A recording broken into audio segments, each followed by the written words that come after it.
Assalamualaikum warahmatullahi wabarakatuh. Salam sejahtera bagi kita semua. Om Swastiastu, Namo Buddhaya, salam kebajikan. Perkenalkan, nama saya Roni Nilati Silaban dengan NPM 1 4350 2556 dari kelas R59. Saat ini saya akan mempresentasikan tentang kewirausahaan, di mana saya mengangkat pokok pembahasannya adalah bisnis model Canva.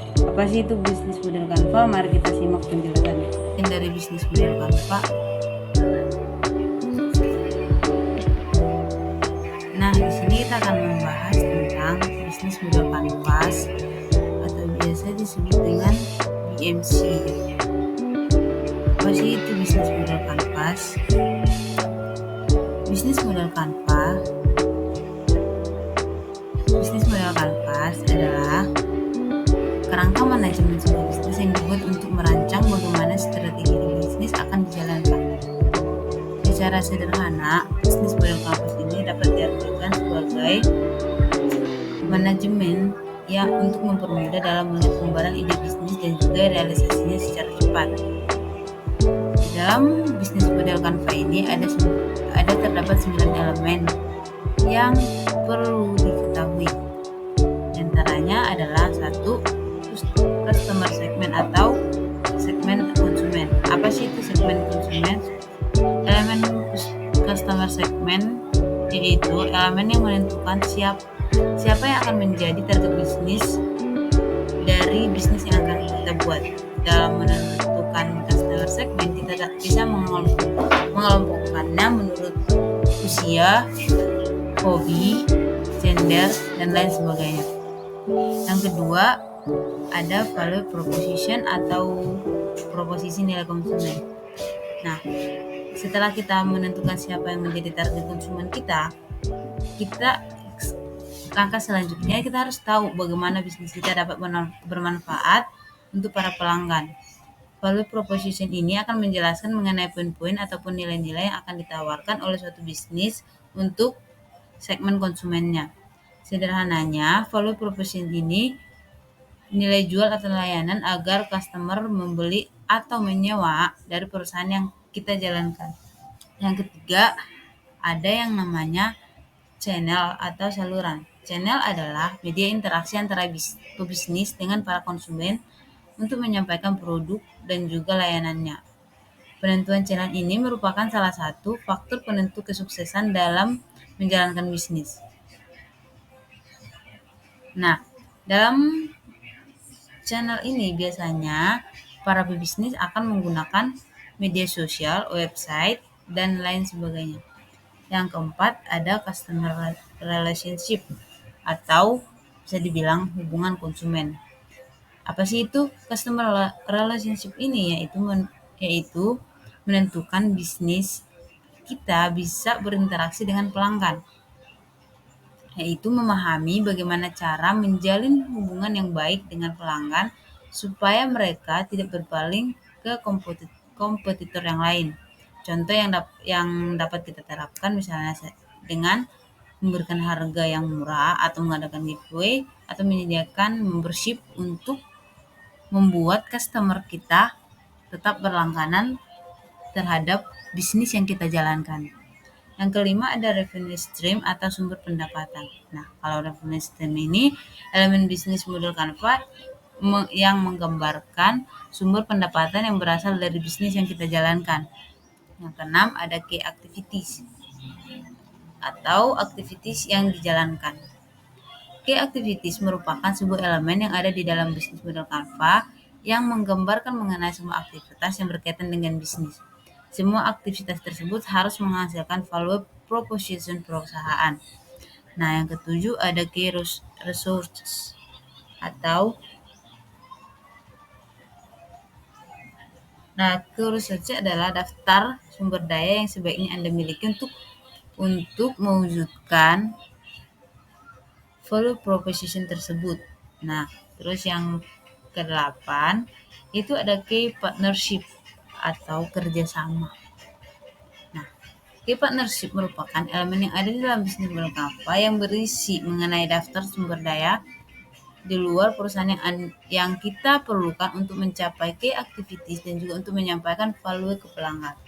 Partner utama bisa merupakan third party seperti supplier, mitra bisnis, atau perusahaan lain yang mendukung kegiatan bisnis kita. Nah, key partners itu yaitu pendapatan kita dari selain bisnis kita itu sendiri. Nah, ada elemen yang terakhir yaitu cost struktur, yaitu elemen ini mencakup pemeteraan biaya untuk mengoperasikan bisnis sesuai dengan value proposition. Selain itu,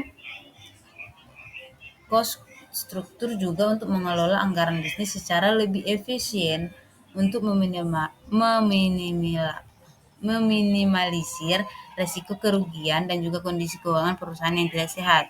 Untuk mengelola keuangan di dalam bisnis, Anda perlu membuat dan menyusun laporan keuangan, juga pembukuan yang baik itu kita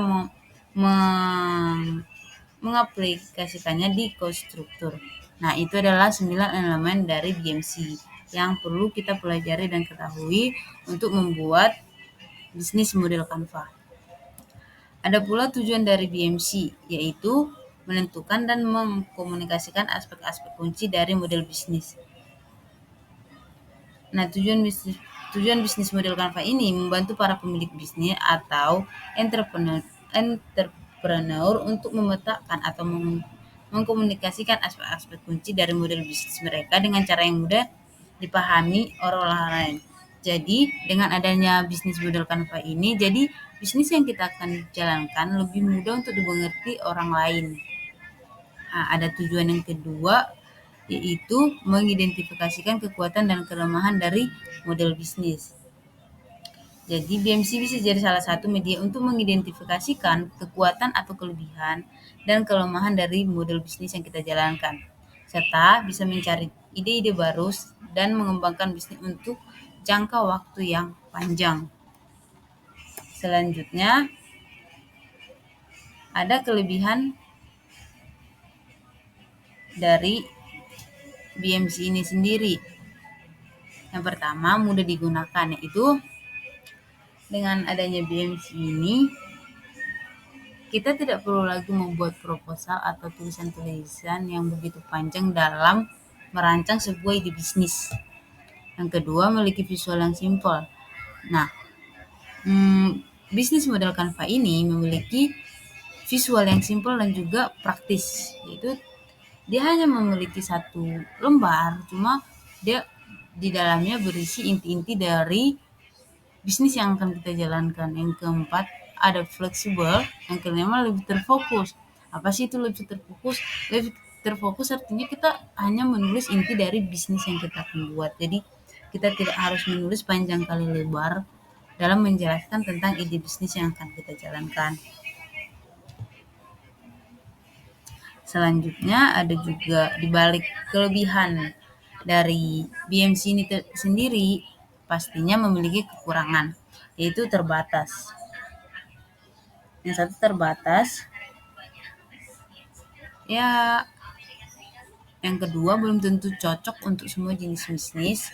Yang ketiga, memerlukan effort untuk membuatnya. Kenapa dikatakan memerlukan effort untuk membuatnya?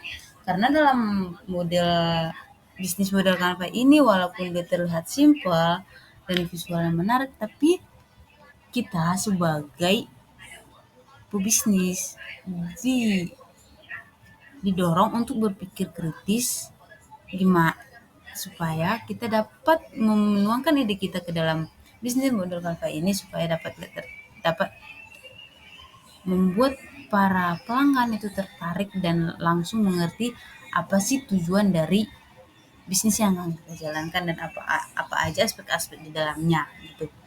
Yang terakhir di sini saya mencantumkan ada satu contoh dari bisnis model Canvas. Itu ini ada contohnya dari Furnibi. Furnibi ini adalah salah satu bisnis yang berkembang di bidang jasa, di mana dia terfokus pada AR, di mana dia menampilkan furnitur lewat AR atau lewat 3D. Jadi dalam bisnis Furnibi ini dia akan menawarkan atau mengiklankan sebuah